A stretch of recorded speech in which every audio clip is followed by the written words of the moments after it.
بعد فيديو السرقة والحديد ده كان شكل الشقة بعد ما أمنت كل نقطة فيها. أول حاجة باب الشقة الرئيسي زي ما انتم شايفين اتعمل عليه حديد علشان أزود الأمان من أول نقطة. ده الريسبشن، وده باب البلكونة الرئيسي، ودي بالنسبة لي من أهم الأماكن اللي لازم تتأمن في الشقة كويس. نخش مع بعض على المطبخ. الشباك هنا برضو عملت عليه حديد، حتى لو مش باين قوي في الفيديو، بس الحديد على شباك المطبخ مهم جدا. نيجي بقى لأهم نقطة وهي بلكونة الخدمات.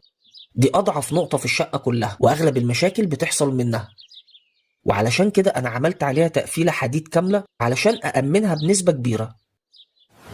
ندخل على الحمام. الشباك هنا برضو أنا أمنته بالحديد، لأن أي فتحة في الشقة لازم تتأمن كويس. كده أنا بقيت مطمن إن مفيش حد يقدر يوصل للشقة بسهولة. والأهم إن الموضوع مش مكلف زي ناس كتير ما هي فاكرة، بالعكس ده من أهم الحاجات اللي لازم تتعمل أول ما تستلم شقتك، لأن تأمين الشقة مش رفاهية، ده أمان ليك ولبيتك. ولو لسه ما شفتش فيديو التركيب هتلاقيه عندي في الصفحة. محتاج أعرف رأيك، هل الحديد مهم فعلا في شقق الإسكان؟